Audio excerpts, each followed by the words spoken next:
नाजरीन आदाब, मैं हूं आपका मेज़बान फजले रहमान रहमानी। सन 2020 पूरी दुनिया के लिए आजमाइशों और अजियतों से भरपूर रहा।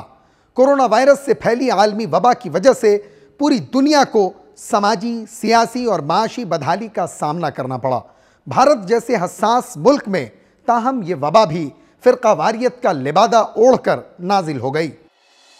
आलमी वबा कोरोना वायरस के फैलने की रफ्तार इतनी तेज़ थी कि 2020 के पहले ही महीने की 30 तारीख को आलमी इदारे सेहत WHO को आलमी सतह पर पब्लिक हेल्थ इमरजेंसी का ऐलान करना पड़ा और उसी के साथ 30 जनवरी को ही भारत में भी कोरोना के पहले केस की तस्दीक हुई। इसके तकरीबन 1 माह और 22 दिन के बाद हुकूमत हरकत में आई और 22 मार्च को अचानक जनता कर्फ्यू का ऐलान किया गया। 22 मार्च रविवार को सुबह 7 बजे से रात 9 बजे तक सभी देशवासियों को जनता कर्फ्यू का पालन करना है। इसी दौरान तबलीगी जमात के निजामुद्दीन मरकज का मामला भी सनसनीखेज तरीके से सामने आया। 13 मार्च को मरकजी वजारत सेहत ने यह ऐलान किया कि भारत में कोरोना की वजह से कोई इमरजेंसी बहरान नहीं है। मुल्क का निज़ाम मामूल के मुताबिक चलता रहा।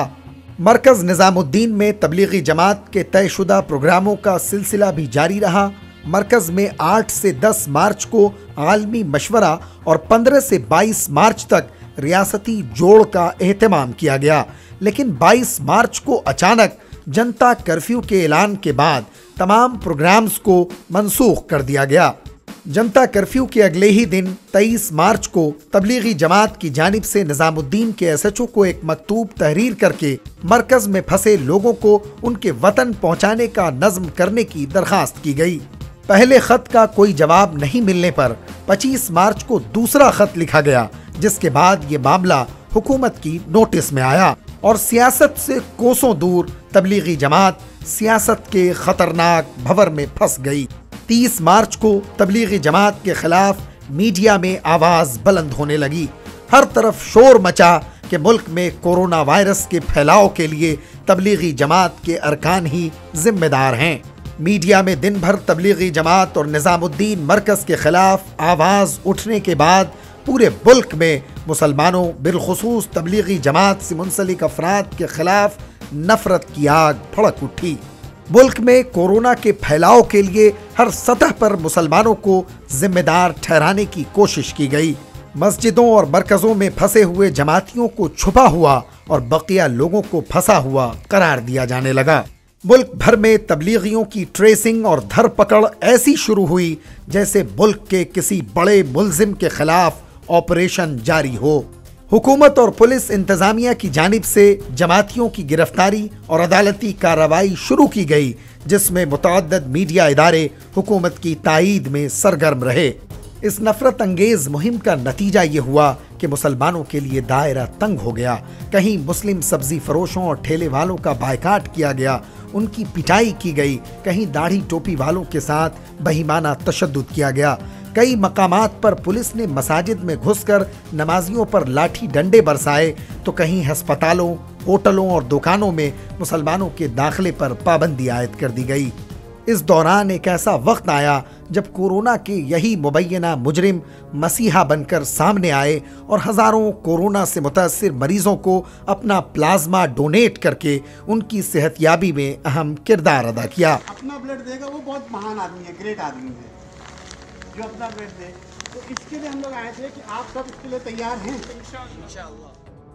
मरकज निजामुद्दीन के सरबराह मौलाना साद ने खुद ऑडियो जारी करके ज्यादा से ज्यादा प्लाज्मा अतिया करने की अपील की। कोरोना के मरीजों के इलाज के लिए प्लाज्मा यानी खून डोनेट करना इसकी ज़रूरत है। लिहाजा ऐसे तमाम हजरात से दरख्वास्त है कि जिनको भी हमारा पैगाम मौसूल हो वो सारी इंसानियत पर तरस और रहम खाकर अल्लाह की रज़ा के लिए इंसानियत के काम आएँ और प्लाज्मा खून डोनेट करने के लिए हुकूमत की मदद करें। आखिरकार 22 जुलाई को झारखंड हाई कोर्ट ने तबलीगी जमात के 17 गैर मुल्की अरकान को रिहा किया और वाज़ेह तौर पर कहा कि ये लोग छुपे हुए नहीं बल्कि फंसे हुए थे। उसके बाद 22 अगस्त को बॉम्बे हाई कोर्ट ने तारीख साज फैसला सुनाते हुए तबलीगी जमात के 26 गैर मुल्की अरकान के खिलाफ FIR को मनसूख कर दिया। अदालत ने अपने फैसले में कहा कि तबलीगी जमात के उन अरकान को बलि का बकरा बनाया गया। वहीं 18 नवंबर को सुप्रीम कोर्ट ने भी तबलीगी जमात से मुतल्लिक फर्जी खबरों के मामले में मीडिया इदारों के खिलाफ कार्रवाई न करने पर मरकजी हुकूमत की शदीद सरजनिश की। 15 दिसंबर को दिल्ली की साकेत कोर्ट ने भी 36 गैर मुल्कियों को तमाम इल्जामात से बरी कर दिया। साकेत कोर्ट ने अपने तबसरे में कहा कि मुल्क में कोरोना को फैलाने के लिए इन लोगों को जिम्मेदार ठहराने की साजिश की गई। इसी तरह मुल्क की दीगर अदालतों से भी तबलीगी जमात को राहत मिली और हुकूमत को सरजनिश का सामना करना पड़ा।